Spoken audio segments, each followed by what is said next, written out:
morning, 20 miles from the enemy. These are American boys going to work. The morning fighter patrol.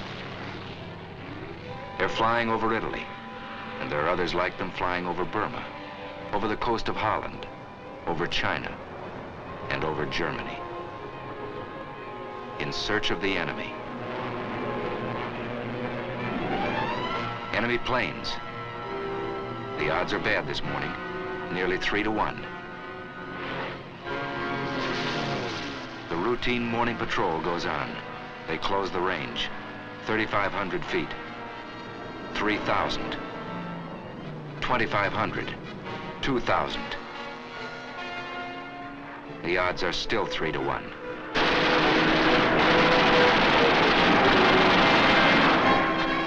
But it's 3 Nazis spinning down in blood and flame to every one of ours. Routine morning patrol. They're good planes, wonderful planes. And their pilots are good too. Listen. Yesterday I fulfilled one of my ambitions as a combat pilot. I got 1 airplane and... An American far from home, fighting a war around the world. Listen again. This was my leader, and the second ship was me, and 2 Focke-Wulfs came on my right. I turned right and put up a stone wall of bullets, and the first... A wall of bullets. It wasn't so long ago these men were students in a university, workmen in a shipyard, just plain citizens from everywhere USA. They changed jobs, they changed clothes. They took a train into the future. They didn't know what the future would be, but many hoped they'd get the chance to fly and fight in the air. Some wanted that chance more than anything in the world. Deep inside Alabama is a famous school called the Tuskegee Institute. It was founded on July 4th of 1881. And since that Independence Day, it has graduated many thousands into agriculture, into science, into industry. This school was the first of its kind, and its founder, Booker T. Washington, was a pioneer who broke open a road for others to follow. This man had a dream, and the dream became stone. He lifted the veil of ignorance from his people and pointed the way to progress through education and industry. Close to this school, close to the work this man had done, the United States government determined to build an airfield. 3 years ago, this was just another farm in Alabama. More than trees had to be cleared away.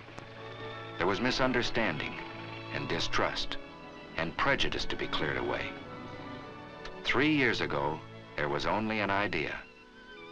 But ideas are powerful things. And today, there are fighter planes flying overhead. Instead of swamp and yellow pine, there are hangars, repair shops, barracks. Instead of patches of corn, concrete flight strips. But that's not enough. You can't make a fighter squadron out of concrete and aluminum and a can of paint. It takes men. A chemistry student, a welder, a shoe salesman must learn how to fly. A group of average Americans must become a team of fighting men with wings.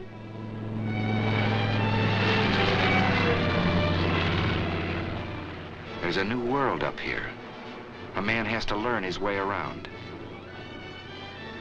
It takes many weeks of learning to make a fighter pilot.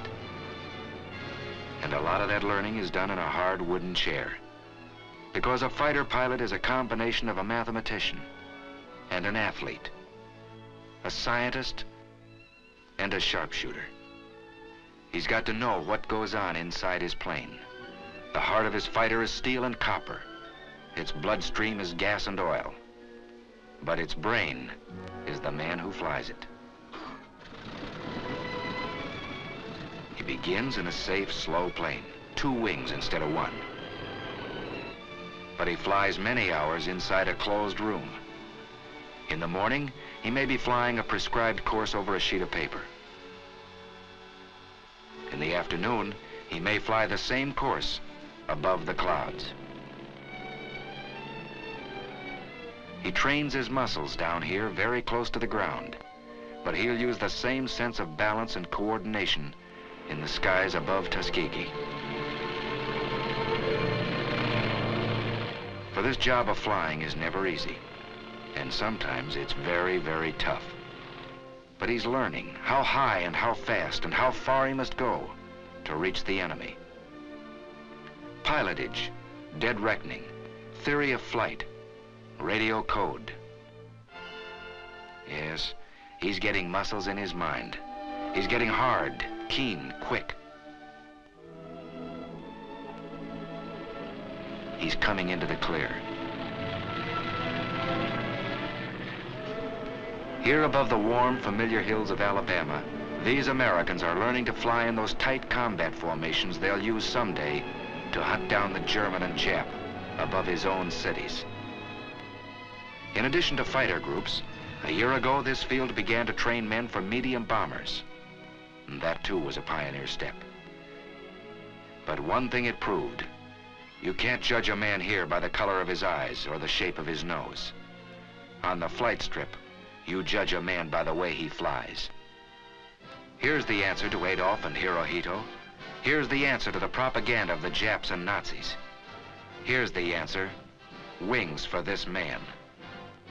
Here's the answer: wings for these Americans. Squadron after squadron out of Tuskegee, flying P-40s first, tough little planes, then striking with Thunderbolts, P-47s, then riding the Mustangs, P-51s. No, it was never easy for these men. They were pioneers, and no pioneer has it easy. They fought lies, they fought heartbreak, and they won. Now they fight the enemy on his own soil.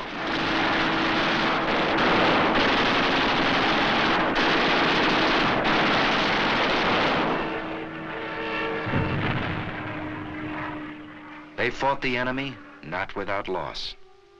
Out of the first class to graduate almost 3 years ago, only a handful are left alive, so that liberty might not perish from the earth.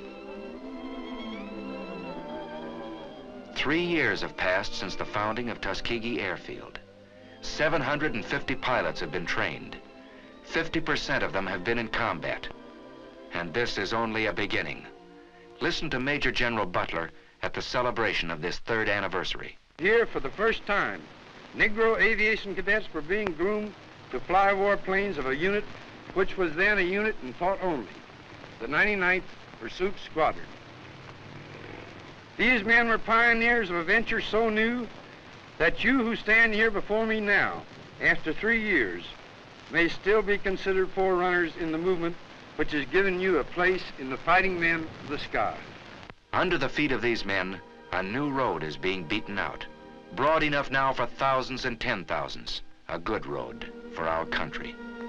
These men remember that, marching or flying.